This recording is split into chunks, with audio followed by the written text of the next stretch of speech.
Ok.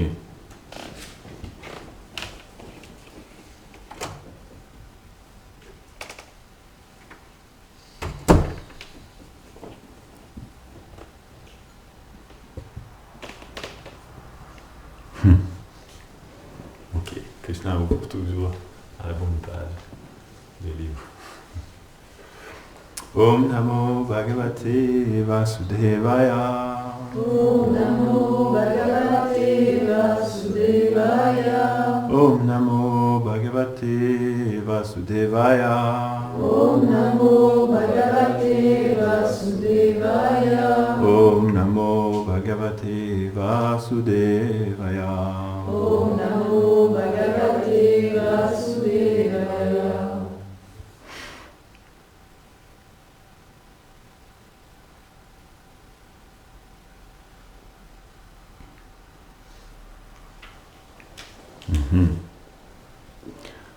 C'est assez intense, hein. Ce que je vais vous lire, c'est assez intense, mais c'est très joli. C'est l'histoire de Narada Muni dans sa vie passée. Le sage Narada, très connu, hein, parmi tous les sages de l'univers. On connaît dans la civilisation grecque, il l'appelait Hermès. Vous connaissez Hermès? C'est Narada. Parce que tous les dieux de la Grèce et de Rome, en fait, ils viennent de l'Inde antique. Hein. Ils ont juste changé les noms. Narada Muni. Et là, nous nous trouvons dans l'Himalaya, à Badalkeshwar. Et Narada explique à Vyasa, qui est l'auteur de ce livre, sa vie passée. Ce qui lui est arrivé dans sa vie passée. Comment il est devenu le sage qu'il est aujourd'hui. Donc c'est très intéressant parce que en écoutant son histoire, on peut comprendre comment faire pour devenir un grand sage. Non? Alors, j'ai devant moi beaucoup de versets qui sont très merveilleux. Il faut juste que je choisisse entre lesquels lire. Je pense que je vais être obligé d'en lire quelques-uns.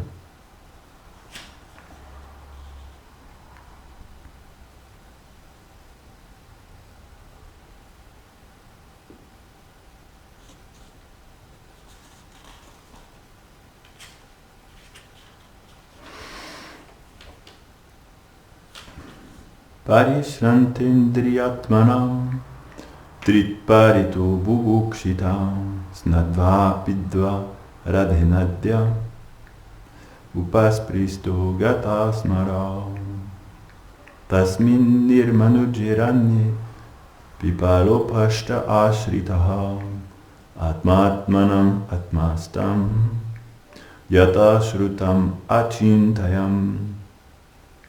Je pris alors refuge sous l'ombre douce d'un grand arbre brunant. Je trouvais le lieu solitaire favorable à la contemplation. Aussi commençai-je à méditer sur les pieds de lotus du Seigneur situés en moi, comme les sages me l'avaient enseigné, avec un cœur saturé d'amour pour lui. C'est le principe de la méditation qui est expliqué ici. Commentaire. Srila Vishwanath Chakravarti Thakur cite Narada. Assis au pied d'un arbre Pipala, de la manière dont les sages m'avaient appris, me plongeant dans la méditation en toute intelligence avec le mantra qu'ils m'avaient donné, je méditais sur l'âme suprême située en moi et qui y résidait en permanence à cause de l'amour de Dieu que j'avais développé.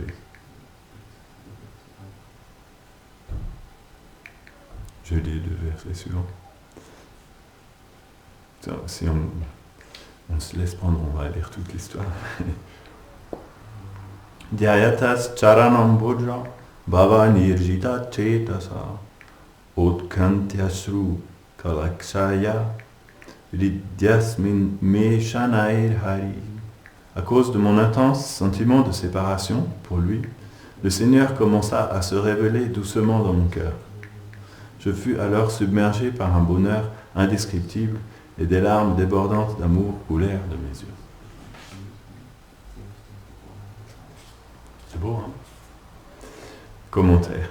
Srila Vishwanath Chakravarti Thakur cite Narada. Alors que je méditais sur les pieds pareils au lotus du Seigneur, toutes les activités du mental furent conquises par l'amour de Dieu. Et le Seigneur fit graduellement son apparition devant moi. Le mot Shanai, qui signifie graduellement, peut aussi expliquer que, dans un premier temps, le Seigneur apparut dans le cœur de Narada, puis dans les 3 fonctions du mental, afin qu'il puisse expérimenter le parfum de son corps, le son de ses clochettes de cheville et la beauté de son visage. Narada poursuivit. Mais que m'arriva-t-il ?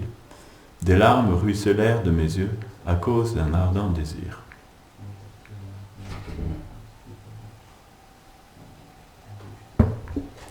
Om Agyanati Mirandasya Ganam Ganam Shalakaya Chakshurmilitamina Tasmai Shri Gurave Namah Shri Chaitanya Manobhistam Stapitam Yena Bhutale Swayam Rupa Kadamayam Darati Svapadam Tikam Namo Mahavaranyaya Krishna Prema Pradayate Krishnaya Krishna Chaitanya Namne Goradishe Namah Shri Krishna Chaitanya Prabhu Nityananda Shri Advaita Gadadhara Shri Vasani Gaura Bhaktavara Hare Krishna Krishna Krishna Hare Hare Hare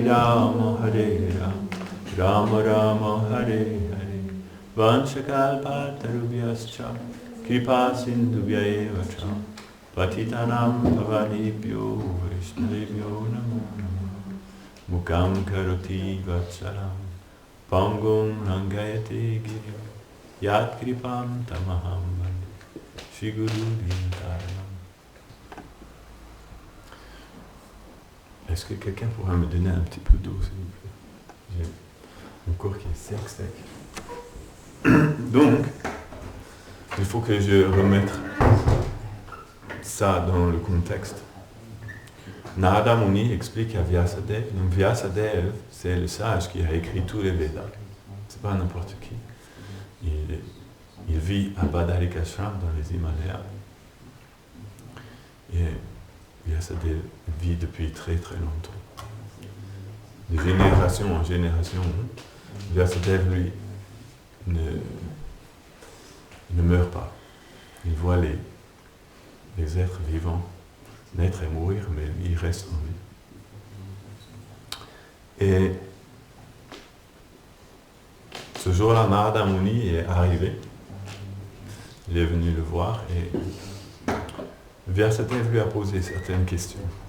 Je ne vais pas rentrer dans les détails parce que sinon j'ai tendance à toujours m'enliser, sinon dans les histoires.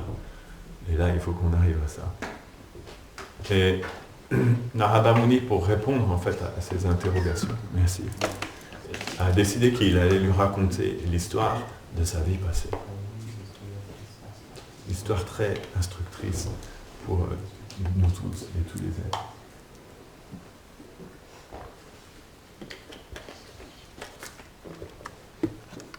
Merci beaucoup. Tu m'as sauvé du dessèchement. Il lui a dit, dans ma vie passée, lorsque j'étais un petit enfant, en fait, ma mère était une servante. Et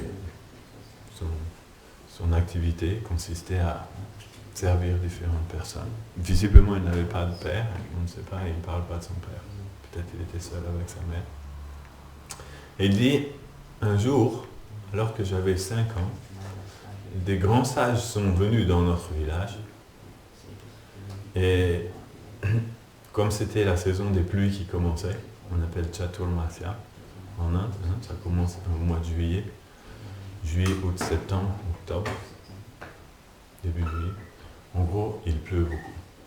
Surtout quand vous êtes dans le sud de l'Inde, il pleut beaucoup. C'est comme une douche. Vous savez, quand vous prenez une douche, quand il pleut là-bas, il pleut comme ça. On appelle la mousson. Vous avez déjà expérimenté la mousson? Et donc, dans cette époque-là, les sages arrêtent de voyager parce que c'est pas très pratique de marcher. Sinon, on devient trempé tout de suite.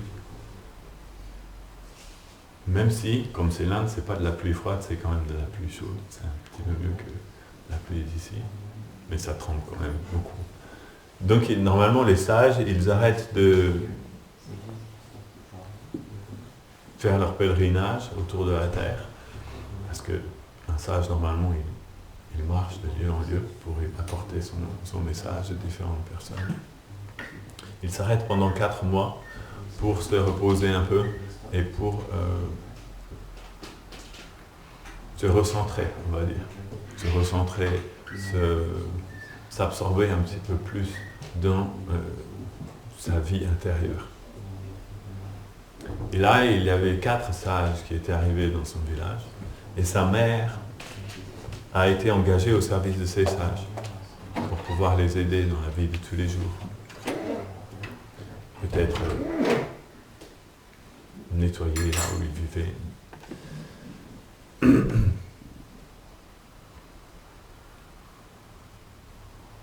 Toutes sortes de services qu'on peut faire pour un sage. Hein. Souvent les sages comme ça demandent pas tellement de services. Mais elle était là, c'était son service. Et le jeune petit garçon, lui, il a été aussi engagé à aider sa mère. Donc il s'est retrouvé dans la vie de tous les jours au contact de ces grands sages. Lui, il avait juste 5 ans. Mais il a été très fasciné par cette compagnie. Non, il n'avait jamais vu des personnes comme ça auparavant. Il a vu qu'ils étaient très spéciaux. C'était des personnes très spéciales. Très spéciales. Et il a été fasciné. Et finalement, il passait tout son temps avec les sages. Il a oublié d'aller jouer avec ses amis et de faire toute autre chose qu'il pourrait faire. Il est devenu simplement attaché au fait de rester tout le temps avec les sages. Il avait 5 ans, c'est jeune quand même, 5 ans. Il s'est attaché pour ces sages-là. Et il commençait à faire ça, aider pour essuyer les assiettes, nettoyer, tout ça. Aider sa mère, parce qu'il ressentait de l'affection pour ces sages et il voulait aussi faire quelque chose pour eux. Et qu'est-ce que les sages faisaient? Les sages, constamment entre eux, ils parlaient de sujets spirituels très profonds. Et lui écoutait. Et ça l'intriguait beaucoup, ça l'intéressait beaucoup ce que les sages racontaient. Par gentillesse, les sages faisaient exprès de parler un langage que lui, un petit enfant de 5 ans, puisse comprendre aussi. Parce qu'ils ont remarqué que cet petit enfant était là, tout le temps il s'asseyait pour écouter, non? Parce que des fois les sages, on pourrait dire, un petit enfant de 5 ans, quelle chance il a de comprendre des sages qui parlent, non? Mais, parce que les sages par nature aussi sont miséricordieux, quand ils voient qu'il y a une audience, ils s'adaptent à l'audience.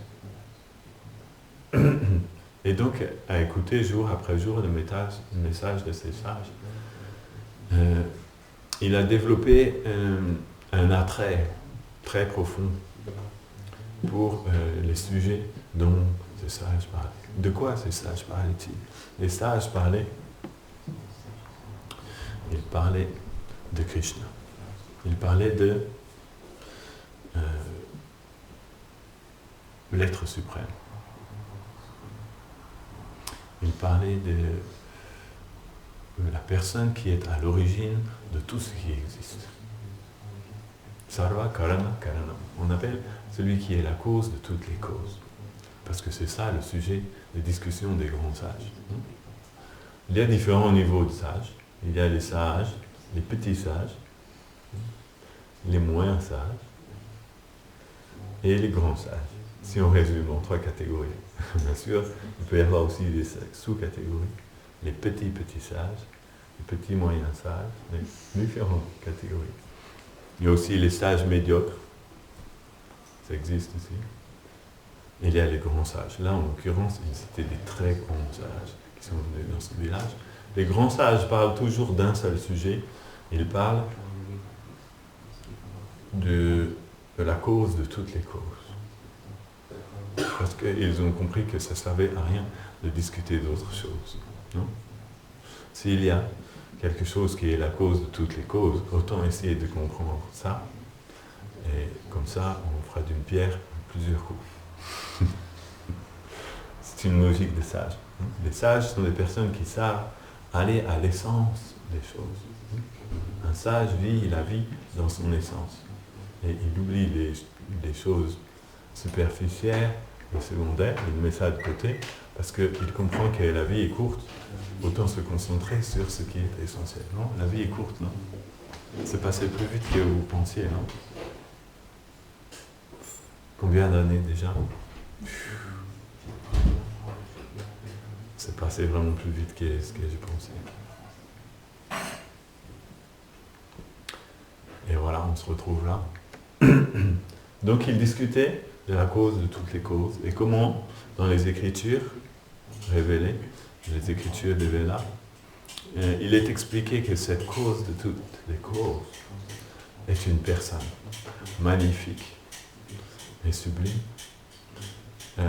qui possède toutes les qualités qu'on peut imaginer. Et les sages parlaient de ça. Et ils avaient une grande joie à parler de ça sans arrêt. Toute la journée, ils parlaient. Et aussi, ils chantaient. Ils faisaient des kirtans, comme nous venons de faire. Parce que les sages, les très très grands sages, ils chantent aussi. Les moyens sages, ils disent rien. Ils restent silencieux, non? Mais les grands sages, eux, ils ne peuvent plus rester silencieux. Ils chantent aussi. Parce qu'ils vivent tellement dans une grande joie qu'ils doivent exprimer cette joie-là. Et le petit Narada, sans doute il ne s'appelait pas Narada, mais on n'a pas son nom dans sa vie précédente, il écoutait, et donc son attrait pour entendre parler de cette personne qui est la cause de toutes les causes, de qui tout émane, et qui contrôle tout ce qui existe. Il est devenu très intéressé par entendre parler de cette personne, Govinda. On appelle aussi Govinda. C'est un de ses noms, ou Krishna. Il écoutait, il passait toutes ses journées à écouter. Un jour, il a remarqué que les sages n'avaient pas fini leur assiette. Et il leur a demandé s'il pouvait finir ce qui restait dans l'assiette. Il était un petit enfant très pauvre, fils d'une servante, ce que ça veut dire, très très pauvre. Il lui a dit oui. Donc il a mangé les restes de nourriture de ces sages, et il explique en fait aussi, au moment où il a mangé les restes de nourriture des sages, il a senti son cœur devenir complètement purifié. Ça l'a lavé de quelque chose, et il s'est éveillé à quelque chose de supérieur. Rien que par le fait d'avoir mangé les restes de nourriture de ces sages. Très très grands sages. Ces sages, en l'occurrence, s'appelaient Sanat, Sanatan, Sananda et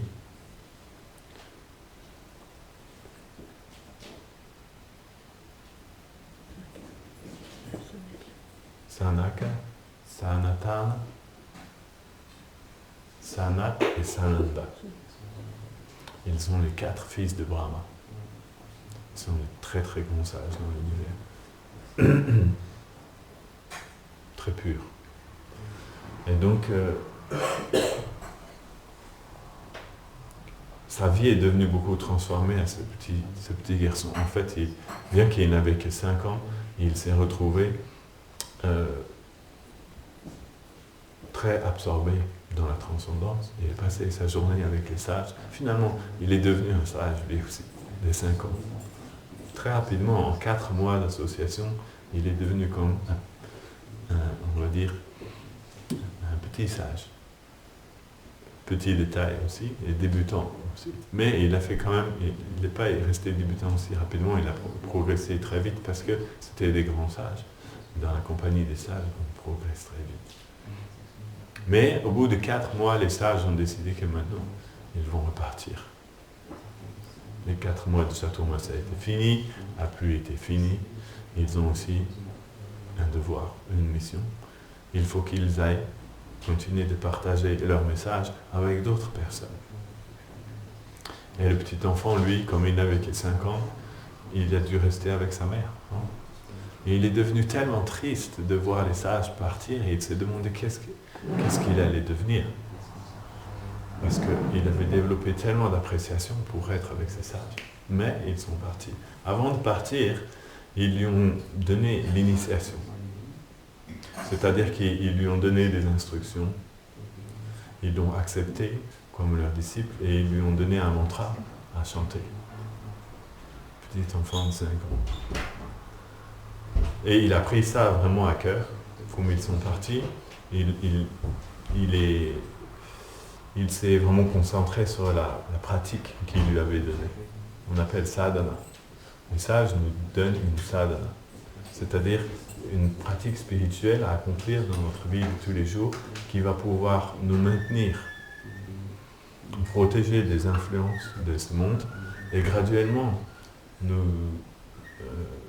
amener de plus en plus proche de la perfection de l'existence, jusqu'à nous amener à cette perfection. Et par la volonté de la Providence, en fait, quelques semaines plus tard, ou quelques mois plus tard, après le départ des sages, la mère du petit enfant s'est fait piquer par un serpent et elle est décédée. Et il s'est retrouvé tout seul. Mais il était content. Parce qu'en fait, il n'avait pas du tout envie de rester avec sa mère. Il voulait retrouver les sages. Donc, quand il a vu que sa mère s'est fait piquer par un serpent, il n'a pas du tout été triste, il a été joyeux. Il a été joyeux en se disant « Ah, maintenant je vais pouvoir partir ». C'était un petit enfant quand même spécial. Hein? Et il a quitté les lieux et il a commencé à partir à travers la nature, à travers les collines, les bois, les plaines, les montagnes, non? À voyager à pied dans toute l'Inde, à la recherche de ces sages. Mais il n'avait aucune idée où ils étaient partis. Et là, le verset qu'on a lu aujourd'hui, c'est qu'après avoir marché comme ça pendant longtemps, combien de temps? Je ne sais pas. Très longtemps. Finalement, un jour, il est devenu épuisé, assoiffé et affamé à cause d'un long voyage. Je me rafraîchis alors dans une rivière en me baignant et en buvant son eau. Il s'est baigné dans cette rivière, il a bu l'eau de la rivière, où autrefois on pouvait boire l'eau des rivières. Ça n'existe plus maintenant. Hein. Surtout à Rouen, faites attention. N'essayez pas de boire l'eau de la rivière, sinon ça sera votre dernière gorgée. Quand j'étais petit, je me rappelle, ma mère emmenait dans les montagnes en Corse, et on se baignait dans un ruisseau, et on pouvait boire l'eau en même temps qu'on se baignait. C'était l'eau, et l'eau était pure. On se baignait, on buvait en même temps. C'était de l'eau très spéciale. Maintenant, même dans ce ruisseau-là, j'hésiterais peut-être. Faut voir. Il faudrait bien se renseigner. Non ? Les choses ont changé, malheureusement, sur la planète en l'espace de 40 années. Hein. Les dernières années, tout est pollué maintenant. Si vous regardez les tableaux de Manet, non ? Il faisait des pique-niques au bord de la Seine. Il se baignait dans la Seine, non ? Vous avez déjà vu ces tableaux ? Un pique-nique au bord de l'eau. On ne peut plus faire ça aujourd'hui. Il se peut faire un pique-nique au bord de la Seine et se faire un petit plongeon dans la Seine, non ? Personne ne fait ça. Peut-être un pique-nique à la gueule, pas trop près de la Seine, parce que ça sent quand même mauvais. Ça a changé beaucoup. Donc il s'est baigné, et ensuite il s'est assis sous cet arbre banyan. Je pris refuge sous l'ombre douce d'un grand arbre banyan.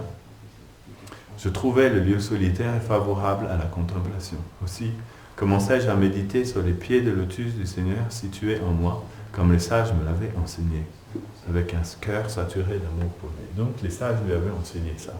Ils lui avaient enseigné que cette personne qui est la cause de toutes les causes, il se trouve aussi à l'intérieur de toi. C'est ça qu'il dit. Il se trouve situé aussi dans ton cœur. Il est partout présent, dans chaque chose, mais il se trouve aussi situé dans ton cœur. Et par le biais de la méditation et du chant de mantra, tu peux le découvrir en toi. Donc il avait déjà, tout en marchant, il avait déjà pratiqué cette méditation. Et il avait développé beaucoup d'amour pour Krishna, qui se situait dans son cœur.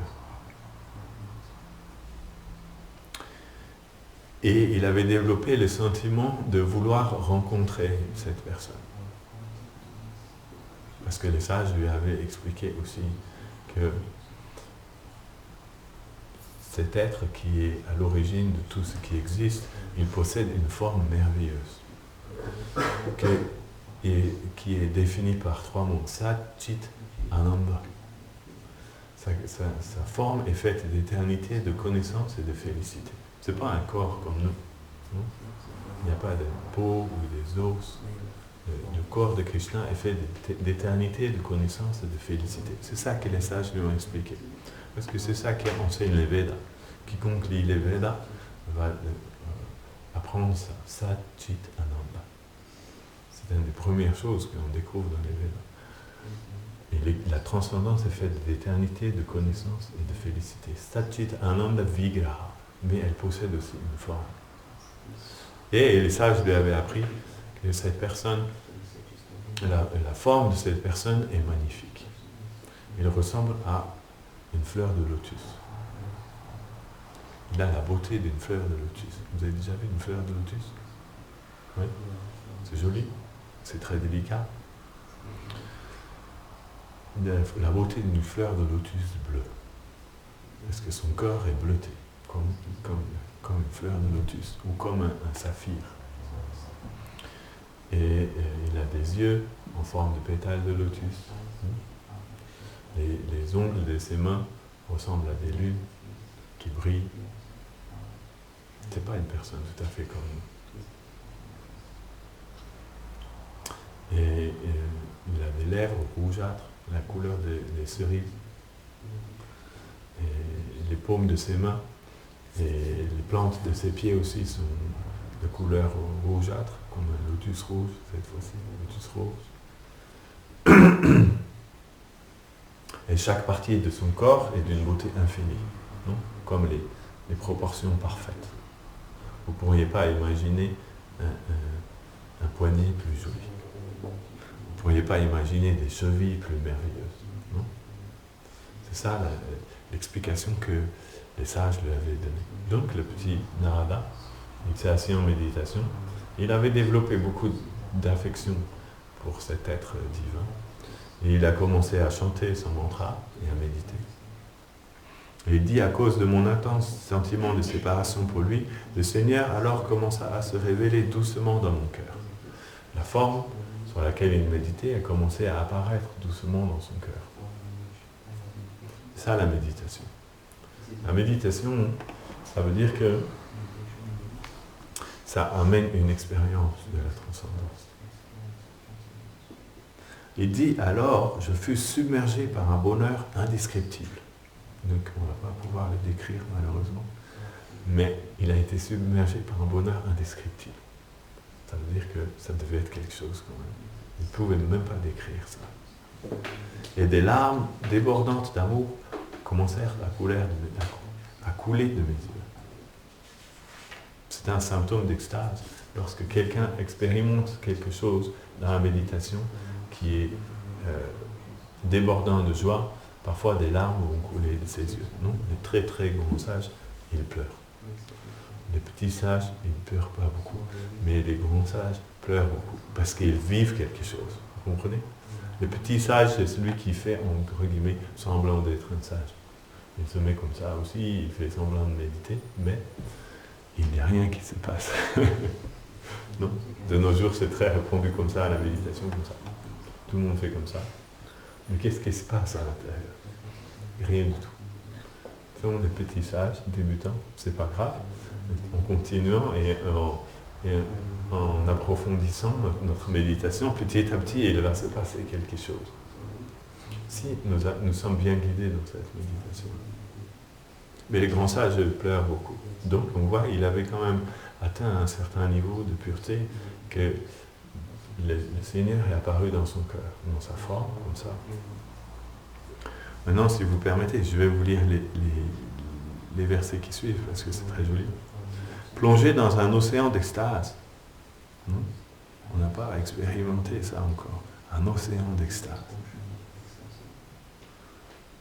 C'est-à-dire une félicité qui n'a pas de bord. Plongé dans un océan, c'est l'impression qu'il avait. Il avait l'impression d'être dans un océan d'extase. C'est comme ça qu'il essaye de décrire en fait son expérience. Les poils de mon corps commencèrent à se hérisser. Comme on dit quand ça fait des frissons. Vous savez, des fois, il y a des sensations très fortes qui passent en nous, des fois les poils se hérissent comme ça. Donc il a expérimenté ça. Je ne pouvais plus considérer mon existence séparée du Seigneur. Tellement Krishna qui est apparu dans son cœur était magnifique, il ne voulait plus jamais être séparé de lui. Il voulait rester tout le temps avec lui. Non? Il ne pouvait pas concevoir qu'il n'allait pas rester tout le temps avec lui. Aussitôt que j'eus ressenti son saint contact dans les tréfonds de mon cœur, lui qui est la fin ultime de tous les êtres, le destructeur de tous les maux et de toutes les afflictions, disparut en me laissant avide de sa vision. Qu'est-ce qui s'est passé? Il vivait cette expérience magnifique et tout d'un coup, Krishna a disparu. Une fois de plus, à ma grande infortune, je fus tristement déçu, comme quelqu'un qui a perdu son trésor obtenu après une très longue recherche. Donc tout de suite, il était plongé dans un autre océan. C'était plus l'océan d'extase. Tout d'un coup, ça s'est transformé. Enfin, disons qu'il a pris une autre teinte, comme si quelqu'un avait mis de la teinture dans cet océan. Tout d'un coup, il a changé de couleur. Il a changé de sentiment. Et il avait l'impression d'avoir perdu son trésor le plus précieux. Non? Il s'était dit juste à la seconde d'avant qu'il ne pourrait jamais être séparé de cette personne qui était apparue dans son cœur, et tout d'un coup, elle disparaît. Et là, il s'est retrouvé dans un sentiment de vide complet. Non? Alors, je désirais intensément revoir cette forme merveilleuse du Seigneur, mais malgré mes efforts pour fixer ma concentration à nouveau de la même manière dans mon cœur, afin de la revoir, je ne pus y arriver. Il a essayé, il s'est dit ok, je vais refaire la même chose, il s'est remis pareil, il a refait sa méditation en espérant qu'à nouveau Krishna apparaisse dans son cœur, mais il ne s'est rien passé. Et ça devenait de plus en plus difficile, parce que son espoir était en train de s'émietter petit à petit. Son espoir qu'il allait pouvoir retrouver cette personne. Je devins donc insatisfait comme une personne malade. Il a senti au fond de lui-même une tristesse gigantesque l'envahir, non? Comme si c'était une maladie qui apparaissait. Ce n'était pas une maladie. C'est une autre forme d'extase, on appelle ça la séparation. Quand on expérimente quelque chose de très beau, si on le perd, après c'est très difficile. Juste fini le verset suivant pour conclure. Me voyant dans cet embarras, le Seigneur, qui est imperceptible et indescriptible, me consola avec des mots sérieux, bienveillants et affectueux. Krishna lui a dit, tu ne pourras plus me revoir dans cette vie. Les yogis qui n'ont pas atteint la perfection dans leur pratique et dont les cœurs n'ont pas été complètement purifiés par une dévotion indéfectible pour moi, ne sont pas qualifiés pour me voir. Mais puisque tu es mon dévot sincère, tu as été béni par mon apparition, seulement une seule fois. Tu ne pourras plus me revoir. Ces saints qui sont imprégnés de dévotion affectueuse pour moi peuvent graduellement abandonner leurs désirs pour les choses de ce monde et plus tard m'atteindre. C'est ça qu'il lui a dit. Il lui a dit, ok, je suis venu tu m'as vu, mais c'était juste une fois. Maintenant, je reviendrai te voir, mais pas dans cette vie-là. Ça sera plus tard. Voilà l'histoire de Narada. Et dans sa vie d'après, il est devenu Narada Muni. Jai, Janatala, Srimad Bhagavatam.